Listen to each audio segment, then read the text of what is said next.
To support this podcast, go to positivesarcasm.com/donate.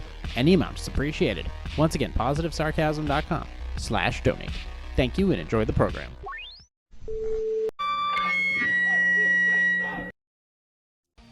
Jay here, positivesarcasm.com, recorded here from the Spare Parts Studio alongside New Hampshire's beautiful seacoast. Be sure to like, subscribe, share, donate. Positivesarcasm.com/donate. Any amounts appreciated. Hit me up on Rumble or YouTube at Positive Sarcasm Podcast. You can also listen to the Positive Sarcasm Podcast through Spotify, iHeartRadio, TuneIn, Podcast Addict, anywhere where the RSS feed is available. And you can also download it and stream it directly from my website, positivesarcasm.com. Contact me through Instagram at positive_sarcasm.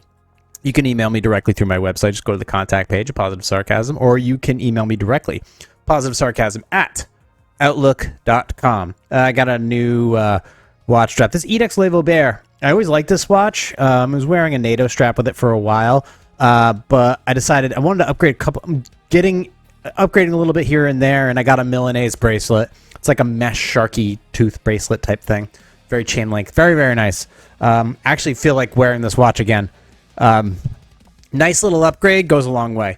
So got a couple things on the docket for today. Consumerism, distractions aplenty. There's distractions aplenty, obviously.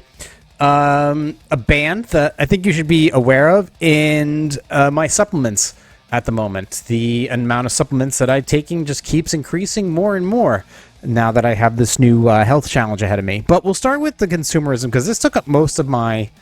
Actually, you know what we'll start with is, before we get into that, but by the way, make sure you check out all my website and stuff like that, and blah blah blah blah. You ever heard of the group DOGSTAR?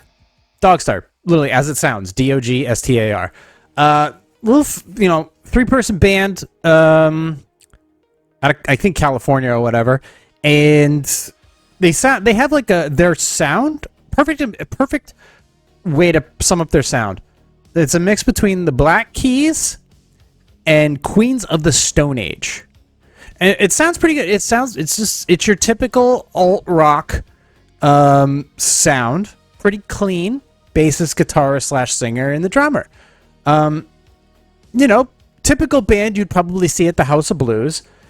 But there is one minor detail that you should probably be aware of, and it's that the bassist is Keanu Reeves. Didn't know that. I knew he played, but I never really went beyond more than that. And I listened to a little bit of their music, and it's like, okay, it's pretty clean. And they got a new album out. There's a new song called All In Now. And it sounds very much like Queens of the Stone Age. Very much like Queens of the Stone Age. And I do like Queens. But that hint of Black Keys, which softens it up a little bit, quite nice. And they're coming to the US. They're going on a tour in the US, and they're hitting up theaters all the way coast to coast. They're actually coming to the House of Blues in Boston. They're going to be in Nantucket. They're going to be in Philly. But I'm thinking about strongly, just for the hell of it, to say I was there. Don't get me wrong. I love being where I am. I love being in the comfort of this studio, this home, the ocean here. I can walk here. Groceries are not far away. The beach is right there. I love it. But I do like to go out and do stuff every once in a while and experience things. And I can say that I saw a 50-something-year-old Keanu Reeves play bass guitar in a rather successful alt rock band. So if you want to know more about DOGSTAR, go ahead and go to their website. It's dogstarofficial.com, and just sign up for their newsletter and get on the mailing list to see when they're gonna start uploading, when tickets are gonna go on sale, when pre-sale. They got VIP lounge, all that stuff. So go and check them out. Now, don't get me wrong. The difference between Electric Callboy tickets and DOGSTAR tickets is night and day. Like, I think I paid like $80 maybe total for Electric Callboy tickets. But DOGSTAR was like, we're talking like $90 a ticket just to get into the mezzanines. So just keep that in mind. I think the little bit of that novelty is what you're going to be paying for. But hey, I don't know. We'll see. On the secondary market like SeatGeek or StubHub, you might be able to score an excellent deal. But it's not like they're playing a small venue. If you're playing the House of Blues, I think that in Boston is right across from Fenway Park. That's a big venue. That's a big enough venue. If you're playing like the Sinclair in Cambridge or the House of Blues or Big Night Live, you've got a decent pull. You got a decent pull. But the question is it going to, just because you've signed with those theaters or that ticketing agency, that doesn't always turn into a large attendance. Like 311, they went on a huge Unity tour back in 2024. Was it 24? Yeah, 24. And they only filled up half of the Musical Arts Center in Guilford. Granted, it was a lot of people that showed up, but I don't even think they're going to the Guilford this year. I would love them to because I had a fantastic time, but the secondary market, tickets were going as little as $7, which is outrageous. I mean, it was very, very cheap. It was the cheapest concert I've ever been to in my entire life. And here's the thing. It was a phenomenal concert. Phenomenal concert for a band that's been around since the early 90s. And they killed it. Absolutely killed it. They were on point every step of the way. Didn't miss a beat. So, here's the thing. It really depends on the demand of the area that you're going to. So keep an eye out. No disrespect to the group at all. But if you can go see an excellent band or some type of band for less money, then why wouldn't you do that? But it really depends. But in the meantime, if you want to check out DOGSTAR, go check them out. They got a new song, like I said, All In Now. And yeah, I'm promoting them a bit, but I'm just saying, like, I saw it. I watched the video. I liked the song. I thought it was kind of cool, and I thought it would be kind of novel to go see them. And see what Keanu Reeves is up to when he's not making Matrix or John Wick movies. So yeah, there you go, DOGSTAR. Go ahead and check them out. Next piece of items, now that we got DOGSTAR out of the way, go ahead and check that out. Once again, questions, concerns, or comments, you can go to my website, positivesarcasm.com. You can hit me up there. Consumerism. No slowing down. So obviously when some people can't afford to buy stuff, that's when people like me swoop in and take advantage of it. And I'll tell you about my experience really quickly. Not quick enough, obviously. So I got a love. For those of you listening, I got a little lemon ice water and some chamomile tea. So if you guys have heard of like Carmax and Carvana, they will literally buy your car. Carvana will actually come and pick up your car. And I think they offer a little more money, depending upon the vehicle, than Carmax does. But ultimately, it is a dealership, but it is a dealership like that. So regular dealerships, they want to sell you something. They don't just want to buy your car. Dealerships want to sell you something so that they can make ultimate profit. Whereas CarMax is not like that. CarMax will just buy your car. Straight up. They'll just buy your car and take it. And the way it works is really simple. So first thing you do is you go online, CarMax or Carvana. We'll do CarMax. You go on there. If a car has a certain demand in the market, depending upon the car, like in this case, it was a 2019 Honda Civic. You go and fill out the information. You put in the VIN number and everything. You put in all the information. They verify the actual miles on the car. You go through all of it. Is it in this quality? Are there any mechanical issues? And blah, blah, blah. And you can get away with it a little bit. You can lie a little bit. But ultimately, it all adds up. At the end, it gives you a price, like Kelley Blue Book or NADA or Edmunds or something like that. And then you can decide if you want to take that offer. So what did we do? Well, we had like I said, a newer model Honda, but it had like 102,000 miles on it. The problem with this engine in this Honda, now don't get me wrong, it's a fine engine. It's a 1.5 liter, very small, but it's got a turbo on it. Turbos are they tend to start failing around 120,000 miles. So we could have pushed it a little bit more, but quite frankly, the car needed a brake job noticeably. So we decided to get rid of it. But we're like, okay, well, we have to put something in its place. And as you know, from previous podcasts, I am a consumer hunter. I am a dog. I am a hound. I literally search for deals.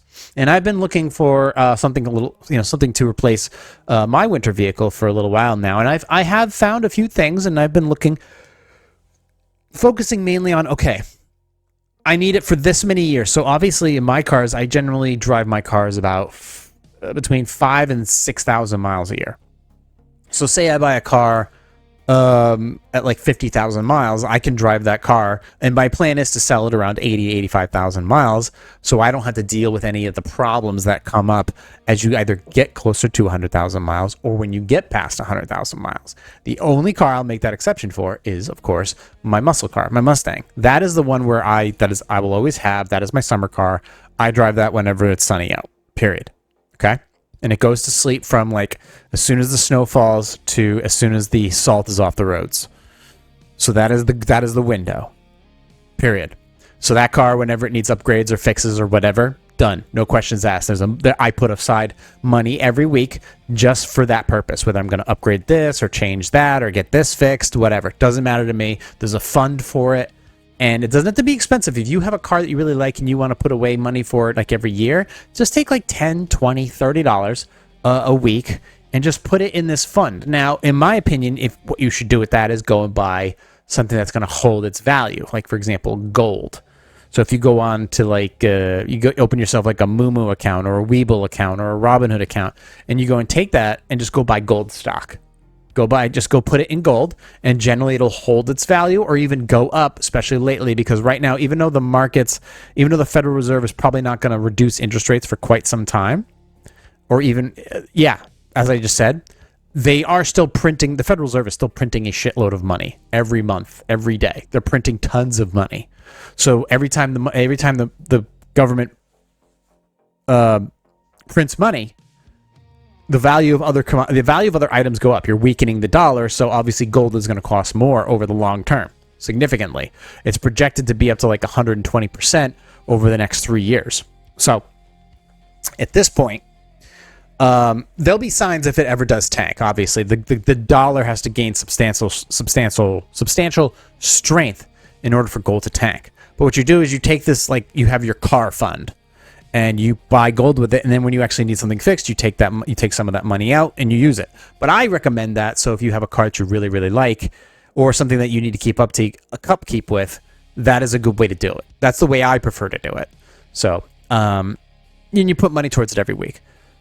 But as I was saying, like, if I was to buy a car at like 50,000 miles, drive it to 85,000 miles, and then sell it, I would still have thousands of dollars sitting in the driveway that I could go and use to go buy something else. So for example, so if I have a car at 50,000 miles or 40,000 miles and I drive it for until 80, 85, I'm going to have this car for like a solid 5 to 7 years. Easily, just for the fact that I only drive it for this many times, and that's a long time. And if you sell a car that's in really good condition at like 85,000 miles, it still has a whole nother life to lead. And people like all-wheel drive cars that don't cost a lot. They like all-wheel drive SUVs that don't cost a lot. And if it's in really good condition, they'll pay at the point that you go to sell it. Unless there's a humongous saturation in the market, which is possible, in which case you lose about $2,000 to $3,000 off your initial value at the end of your relationship with that vehicle. If the value does not go down due to market saturation, you now have a car that 85,000 miles on it that's super clean that you can sell for thousands of dollars. We're talking like between 4 and 6, and depending upon when you bought it, you can literally get all your money back. Like I bought a car back in 2020, I bought it for $1,200. I sold it 4 years later for the exact amount. I only drove the thing like 20,000 miles, but still, I had the car for 4 years. 4 years, because I spent like 5,000, like I said, 5,000 miles a year, 4 years. It was time to get rid of it, and I got all my money back. All my money back that I made on the initial purchase. Obviously, there's things you do to the car afterwards, like maybe you get new rims or you change a couple things here and there. You buy some modifications. That's different. That is like you're putting yourself into that car. to get it up to what you'd like to drive it. But ultimately, getting your money back on a car, getting a lot of your money back on the car, is very doable depending upon what you buy. I don't understand. Now, there's some people out there, they have a ton of money. They can go out and buy things like whatever. You know, they can go out and buy a Range Rover, and you know what? It's good for them. They can do that. That's okay. But you don't have to have, you can still have nice transportation or multiple options for transportation for not a lot of money. And I've proven that to you by showing you products online that you can go and buy. And there's certain cars out there in the market that you can go and purchase for not a lot of cash. Like, for example, if you want to get like an older Volkswagen Passat with like 40,000 miles on it, that's a good car. 1.8 turbo with like 38K on it. You can drive that car all the way up to like 80,000 miles and sell it, and there will absolutely be an aftermarket for it. How much are you paying? We're talking about cars between $4,000 and $8,000. $4,000 and $8,000. Like, literally, you can take, if your credit's good, you don't even have to go get a car loan for that. And the thing is if you don't get a car loan for that, you can go and get a personal loan. If you plan on paying that personal loan off in 12 months, you now have a car paid for in cash, which means you don't have a car loan. Which means you don't have to deal with the dealership at all. You don't have to deal with your bank at all after the loan is completed. You just have your personal loan. And you just have to say what the personal loan's for. You could say it's for like vehicle upgrades or something like that. And that's it. If you have good credit, they'll just give it to you. Or if you just have a credit card, you could just swipe the credit card, especially if you plan on paying off that car within, 2 months. So you have these options. There's many ways of going about this. You don't have to spend $15,000, $20,000, $25,000 on a car. You don't. So cars like Mazda has SUVs, hatchbacks, and sedans that you can get for between $5,000 and $10,000. Proven, 100%. Nissan, without the Altima, we're going to exclude the Altima. We'll talk about Sentras. Older Nissan Sentras from the early 2000s, they were fantastic cars. They were known for doing 100,000 miles without any problems. You can get those cars for between 4,000 and 5,000 miles in mint condition. Newer Nissan Sentras, you can get those for maybe a little bit more money. They're not my favorite car. They're not good-looking cars. Nissan Muranos. Nissan Muranos are another car that usually are treated pretty well. You can go and get those cars for between $6,000 and $9,000 with very low mileage. There's one for sale right now in Brooklyn. One owner, 31,000 miles, $7,200. You could have that car shipped for maybe $500, and now you own it cash. So these are options that you can take advantage of. If you go to Florida, same thing. So what I'm saying is, you need to buy a car that's not going to cause you any problems for the amount of money that you're spending. And the idea is to get it with low enough miles, and then you go and research it online. Like, is this prone to having failed engine mounts early? Is there an issue? You're going to have problems with turbo housings early on. Can you find any of these cars that you're purchasing? Are they direct injection or are they forced injection, like the turbocharged or supercharged?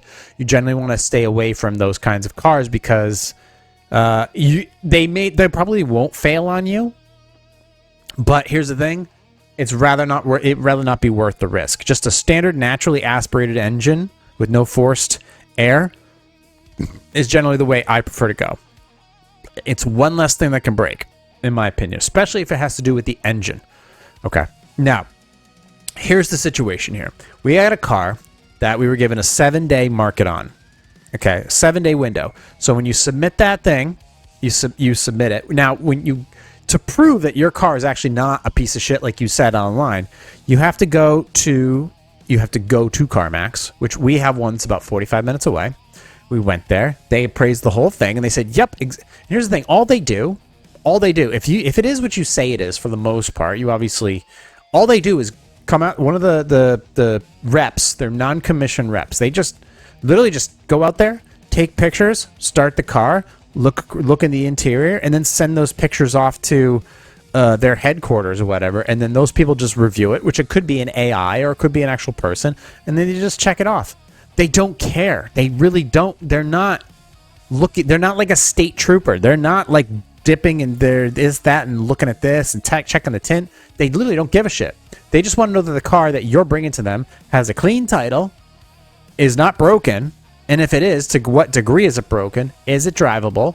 And then ultimately, if the quote is if you were quoted $10,200 and you bring a car and they take the pictures and it's cleared for $10,200, guess what? They go, all right, well, you can we will give you $10,200 in this car right now, or you can wait 7 days, up to 7 days, and we will honor this agreement for an additional 7 days. So you can go and drive the car for another week, drop the car off, and they'll really write you a check. Now, if you owe money on it, they will, if you have equity in the vehicle, they will pay off the loan. They will pay out the loan and write you a check for the difference. And in this case, it was paying off a loan. This is not my car, by the way. Paying off the loan for $5,400. And then they write you a check for the remainder. So you have a check here for almost $5,000 that you have. And you have no, in this situation, now you don't have a car loan. And you don't have to worry about insurance. But we have to fill it with something. So what did I do? I obviously know my way around purchasing vehicles to an extent. You know, I'm sometimes, back in the day, I was not good. Back in the day, I had a piece of shit Saab. I wish my Grand Prix was a better quality vehicle, but unfortunately it was not. But that thing was fucking supercharged. I love it. But the supercharger wasn't the problem. It was the transmission that was shit. All the transmissions in those Pontiacs / Chevys, unfortunately, were garbage. They were made out of glass. Shame. In this situation, like, okay. Like, my Saab was garbage. The Pontiac was garbage. The Pontiac G6 was a pile of shit, but the Mustang was a savior, an absolute savior. The Lincoln did its job for 4 years. It was a winter car. It was heavy. It was front-wheel drive. It was perfect for what I needed it for. And then I just sold it off. I got rid of it. See you, bye. And then I got an SUV, which I've had for 2 years, but I'm actually thinking strongly about getting rid of it right now. Even though I'm getting into spring and I'm going to be needing it less and less. So if we had a summer like we did last year, I'm going to barely drive it at all until, you know, towards the fall when it starts to rain again. Continuing on. Actually, get a sip of this tea here. Continuing on. I saw, oddly enough, generally, I did a nationwide search. But luckily for me, the car that I saw as maybe a temporary replacement for myself, which it ended up being an actual full replacement for somebody else, was a little Mazda 3 with 16,000 miles on it. Sounds too good to be true. 16,000 miles, Mazda 3, $5,500. Like, okay. Drove up, saw it, drove it, got the Carfax, confirmed the Carfax, called the dealership that it originally came from where it was serviced, and they confirmed that that vehicle did indeed, it was serviced there 19 times. It was actually serviced there 22 times, but then they changed hands. They were bought out by another Mazda dealership. So the vehicle was indeed serviced there. Over 16,000 miles, was serviced 22 times. Replaced the tires, windshields, windshield wipers, engine mounts. They did everything. Multiple oil changes over 16,000 miles. It was crazy, the amount of work that was put into this car. The interior was immaculate. So the interior, 10 out of 10. The exterior, 8 out of 10.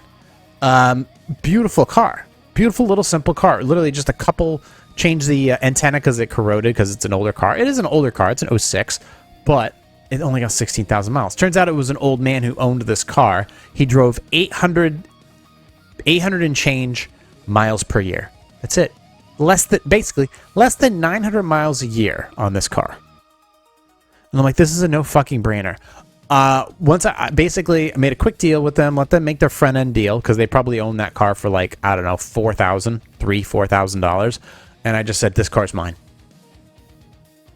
Boom, done. So now I have this car for I basically cleared it. I just used it on a credit card. So it ended up coming out to $5,637. Swoop, done. I own a car with 16,000 miles on it now. Which means if I was to drive this car, I could drive that car for probably 10 years before I would actually before it got into like 80, 90,000 miles. And these are cars that are designed to go 200,000 to 300,000 miles. And it would still have thousands of dollars in equity in it should it hit those points. So I have this car. So what we did was we sold the Honda within 7 days, 102,000 miles on the Honda. I went from 102,000 miles to 16,000 miles. And now there's no car payment. No car payment. Insurance is at your discretion. Registering it will be obviously inexpensive. There's no turbo in this car. It's just a flat 2-cylinder. Flat 2-cylinder, flat 4. That's it. Super basic. And the aftermarket on the Mazda is wild. The amount of things that you can do to it, but keeping it really simple. The idea, if you own a Mazda 3, you want it to look like a 323, like a Protege. Mazda Proteges back in the day, you were all about getting a little spoiler on it, getting some decent rims on it, putting an okay stereo in it, and keeping it sporty. That's the whole point of a 3, is to make it look like a 323, make it look like a Protege. Those Proteges were cool cars back in the day. And that's how you do it. Now, for myself, I was thinking strongly about getting rid of my car, and I looked at the market for my vehicle. Third row seat, all-wheel drive. I'm like, okay. And I'm looking at the market for my car, and the closest one I could find with my mileage on it was going for sale for around $85,000 to $9,000. And I'm like, okay, well then, you know what? I will take points off of mine because I want to sell mine. Because I saw another one. I saw an SUV that I liked that was on-demand all-wheel drive for less than $6,000. So I went, I looked at it, I drove it. The exterior was a 10 out of 10. The interior was about a 6 to 7 out of 10. Needed a little bit of clean. Needed basically just a cleaning because it came from a mom with a kid car. That's fucking. And it needed like one or two more things, but that was it. Honestly, this car, for the money and for what I'd be doing with it, if you're gonna be driving it, let's just do some quick math here because you guys love it when I do math. Oops, that's photos. I don't want that. I want calculator. So if we're gonna do, let's see, let's just say 6,000 miles a year times 5. 30,000 miles. Okay. So if I buy a car, if I buy a car with 50,000 miles on it and I drive it 6,000 miles a year, I can drive that car for 5 years before it hits 80K and sell it. Now, if the demand for my car, so say I have basically a car it's $6,900 now. Basically, I'm going to take points off of it for the paint and for the interior, and say I sell it for like $6,500. I basically get all my money back, and now I have a brand new car with and I'm good. So this is reality. Like, I looked at 2 cars over the last week, and I told the guy, if you take care of these couple items here, I will sit down with you and make an offer. And the other one, I drove it and I bought it right off the bat. And we're talking 2 cars for under $6,000. 2 cars for under $6,000. I bought my SUV for at $6,000. But I mean, obviously I learned a little. I learned some lessons with driving that car, but ultimately I'm having really no problems with it. I just drive the car during the wintertime.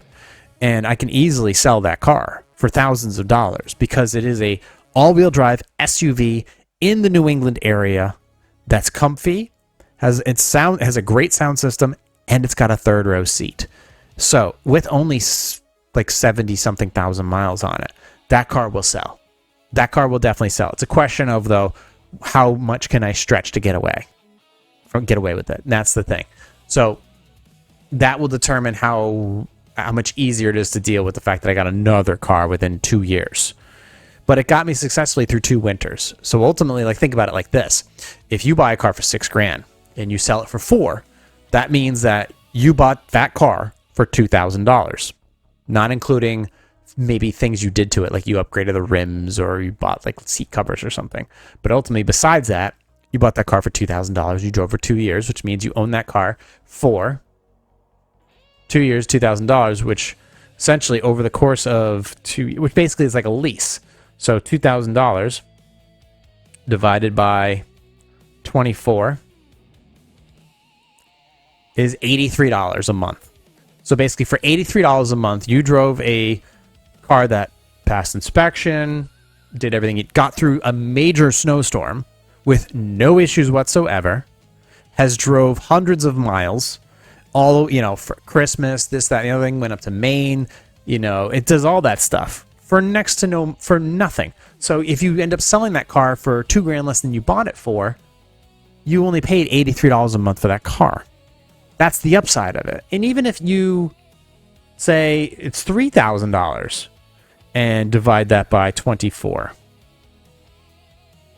that's $125 a month. $125 a month, and basically no service done to the car needed other than oil changes and a couple tires. That's still a great deal. Now, let me put it to you this way.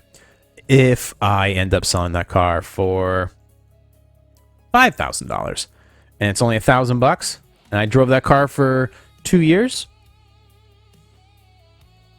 1,000 divided by 24. That's $41 a month. So what's the complaint here? What's the concern? That if now obviously if it's $6,000, I'm at zero, which is perfect. But these are the options here. Like, you don't like necessarily if you have like saved up a few grand, but you need a few grand more, but you don't want to take out an auto loan or deal with the dealership or whatever, you can just take out a personal loan, because if you're planning on paying it off in a few months, you take out a 12-month personal loan, and you're good to go. Granted, personal loans have higher interest rates, but you're not going to have it for that long, so it's really not going to matter. It's going to be a matter of a couple dollars. So consumerism is still here. You still have opportunities. Now, I tell you where the strategy is of what to buy and what not to buy. Like if you're in the market for watches, I can tell you what to go and get. If you're in the market for clothes, I can always tell you go to a secondhand store, find sport jackets in your size, make sure they're clean, get little dabs here and there on certain things. There are obviously some things that you're going to have to spend money on. Computers ain't that. Computers ain't one of them. I can tell you that right now. Computers is not one thing you'd have to spend money on at all. Computers, cars, clothes, even watches. Watches you don't have to spend money on. Like there's a lot of great watch companies like Seiko Presage, Seiko 5s, if you like to go Japanese. Tissot. Tissot is cheap, inexpensive, whether you want to go quartz or fully automatic. There's other brands out there that you can under $1,000, even under $500. There's a ton of brands out there. Beautiful stuff out there for very little money that you can do. Now, as far as computers go, like I said, everybody's like, oh, I got it on my phone. It's much easier to work on a computer than it is on a phone. Okay? It really, really is. Like, I fucked up this week. I was diddling around trying to move some things, and stupid me, I did not have a surge protector on this computer, and I shorted out the multi-wall plug that I had, and it shorted out my computer. Oops. So, but here's the thing. I had another computer just like it. So I basically just ripped out the freaking hard drive, ripped out the hard drives, stuck them in the new one, plugged it in, turned it on. It was like it never missed a beat. Never missed a beat. So it cost me no money. So I'll take this thing, disassemble it, take out the power supply, and then I'll just chuck it in the trash and call it a day and have spare parts. But they cost me nothing to begin with. So as far as cars go, watches, clothes, computers, technology, it is inexpensive. We'll do a perfect example here. Once again, I understand that food and gasoline might get a little more expensive right now, especially due to the war in Iran and then this whole tariff scenario and all that shit. And of course, the whole thing with the beef. Dude, there's definitely a conspiracy of the big four to keep beef prices high. Okay, so they're going to be high like this for a while. You have to keep that in mind. However, like poultry, eggs are super cheap right now. Poultry can be inexpensive depending upon where you shop. Pork, if you look for if you want good, like healthier pork, go for pork tenderloin. And whenever you find the deals, get a hold of them. Absolutely. Be wary of where you shop. But as far as let's go to cars.com, see if we can find something inexpensive here. Let's go ahead and let's just do Mazda. Let's do Mazda, and let's just do used. all miles from this address. Now let's just go here and we'll sort low to high. And I'll show you this pricing in a minute. We're going to drop it from, let's see. If you need a car for the next few years, let's drop the mileage down to 60,000 miles or less. All right. And then let's just go ahead and do lowest price. And then I'm going to go. Okay. Now, there's a couple key things here you have to keep in mind. I want you guys to know about this. I'm not fucking stupid. All right. Now, most importantly, you have to look for a car that does not have a title issue. Number 2, a car that you have access to a Carfax history report. And then number 3 is not beyond damage. So you really do have to, when you're looking here, you have to be really paying attention to what you're doing. Now, if you like Miatas, oh, that one looks beat the fuck up. Actually, is it? I don't know. Let's click on it. People are big. That one looks like it's been smashed. Let's see. Well, they're not showing the front end, so that's got to tell you everything. You definitely want a clean title. Anything with a rebuilt title, you should probably walk away from. Doesn't matter. But let's see. That's a Mazda CX-7 for $5,900. Although that one I would stay away from. This one, and I mean, obviously, if it has accidents, like it's like, for example, here's a Mazda 3 that shows that it's been in an accident, and it has a title issue. Which once you see here, right here under auto check, if you see this title issue reported, you walk away, because the title issue reported most likely means that the car's been in an accident, it's been totaled. It's not that the title's missing; it's that it's got a rebuilt title. That's when you walk away from it. So. Accidents or damage reported, not a big deal. Okay, title issue reported, big deal, because a accident reported could be as simple as a fender bender that was reported to the insurance company. Truly can. So, here we go. Check this out. Let's look at this car. This is a 2013 Mazda 6 Touring. Let's see. Clean title. No accidents or damage reported. Low miles, garage kept, recent arrival, polished slate. 21 to 30 miles per gallon. Best new sedans, 5 years cost of ownership. Completely as was traded. Unit being sold with absolutely no guarantees, express or implied. Sold as an alternative to taking it to auction. They just don't want to deal with it, so they're going to sell it. Now this car has 51,000 miles on it, and it's being priced at $6,900. And you can definitely get that car down at least a few $100s. So say you could walk out the door with that car, title and documentation fees all included. Let's just do a quick peek around it. This is in Fountain Acura. This is in Orlando, Florida. Just do a quick walk around to this bad boy. The exterior looks like a 10 out of 10. Okay? That's a 10 out of 10. The rims look great. Now that interior. Check out that interior. This is a car that is currently priced for $6,000. You go and register it. You go get some plates. You pop it in. There you go. This is a perfect commuter car. This is a 6. This is a Mazda 6. What did I just tell you? Asking price, $6,000. Look at, okay, now we pay attention to the engine cluster. All right, 52,000 miles. All right, a car is on, it's idling. What do you not see? Check engine lights, Achtung lights, none of that. You look at the heat. This is an Orlando, Florida car where it's super hot. This thing is sitting perfectly where it's supposed to be as far as mid-temperature. 50,000 miles, $6,000.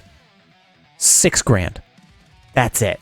What did I tell you? For a car that is super reliable, what kind of engine is in this bad boy? I think this is the one by the time they clean. See, this is the 2.5 liter. This is a 2.5 liter inline 4, no turbo. So that car probably produces like 175 to 185 horsepower. It's a flat engine, which is perfect. 5-speed automatic transmission, front wheel drive. This would be perfect regardless if you're in California, Florida, Texas, or fucking New England in the snow. It wouldn't matter. This car is a great deal, sitting at $69.95. So basically, you could probably get this car for like $6,500. $6,500. You got a full-sized SUV. You got a mid-sized sedan. Perfect. You can have that car shipped for like $500 and be good to go. Stay away from RX-8s because if it's a rotary engine, they're going to explode on you. When you get into SUVs, you have to be a little more careful. All right, but like I said, I just found one for you. Here's another one here. Here's if you need an SUV, $7,900, 38,000 miles, 2008 Mazda CX-7 Grand Touring. Grand Touring, beautiful. And then they got some Mazda Tributes, which are basically Ford Escapes. But here's the thing: is like we're looking at cars here with very low mileage. And if you need an SUV, they're all there. These are options here, folks. I'm not kidding you. Like, there's a lot you can do with very, very little money. You don't have to blow your wad at $15,000, $20,000 on some piece of shit Chrysler, and now you have a $400 fucking car payment, and the car's going to break every 10 seconds because it's a goddamn plastic pile of shit. You don't have to do that. You can go and get yourself affordable cars. Especially, here's the problem. Cars from, like, the late 2010s up until now, up until just recently, they all had that stop-start technology, which has now just been fucking completely redacted. That's gone now. So you're going to see a lot less of that. But you have that, they had that technology. They're rolling back a lot of things. A lot of these things were not in place prior to 2010. So if you buy cars from like late 2006 to 2010, you're going to get some of that newer technology, but only the technology that you want. And for some of these cars, they make like aftermarket, like if you don't, oh my God, I don't have an aux port, I have no way to plug in my freaking Bluetooth shit. You can buy that stuff online, aftermarket on like eBay or Amazon for next to nothing. They even make direct fitment stereos for some of these cars, where it's literally like back in the old day when you had to buy a car, when you wanted to put a stereo in a car, you had to like splice all the wires and tie them together and put the harness in, and it was an absolute nightmare. And if you didn't want to do it, you had to pay somebody hundreds of dollars to put it in. Hundreds of dollars for legit. With some of these cars, they make direct fitment ones that plug right in. You literally just got to take the stereo out. They slide right in. It's already got the bezel, the outside bezel that fits just like the factory one, and it just slides right in. Boom, pop, done. And now you've got, an older car with low miles, but you've got this direct fitment stereo, Bluetooth, and you're good to go. There's such an aftermarket for these cars that were very cookie cutter-esque with their options and their setups. Then you go get a set of rims for like $400 or $500, and you're golden. You're golden. And these are cars that back in the day, you were looking at cars with 15, 16, 17-inch rims. They were not very big. They were not big. Nowadays, most cars come with like fucking 17s, 18s. Their rims are gigantic. It's unnecessary. It's way too much metal. So the options you have available to you now. Now, you do have to be careful with where you shop or how you shop. Obviously, if you're going to buy a car online without being able to see it, if you're going to shop across country, you definitely have to do your due diligence. You have to talk to you have to ask for a Carfax. You have to match that Carfax with whatever information you can also get online. You can also take that information, like if they give you a Carfax and they give you the VIN, you have to ask them to take a picture of the VIN on the car. Take that, go online to like Carmax or Carvana, and then type in that VIN. See if you can get some of that information also, and match the information that they told you, so you know that they're not full of shit. So you have that information. You've confirmed that the car is indeed not really a piece of shit. It's sitting there waiting for you to purchase it. If it's too far away for you to go and pick it up, you call them and say, I'm doing this. I have a card. I want to swipe it. Do you want to sell this card to me? I'm willing to give you the money for it right now. And they're like, cool. And then you just give them your information. And then you basically be like, hey, by the way, do you do shipping? And they'd be like, either yes, we do, because some dealerships will ship that. Absolutely will ship that car for a fee. Or you can hire a multi-car transport service, and they'll ship the car up to you for a few $100, depending upon the distance, though. It's usually like 90 cents a mile or something like that. There's a fee to it. But these are options that you have in a market that seems like the sky is always falling, according to the fucking news or idiots at work that you talk to, or friends and family who don't know their ass from a hole in the ground.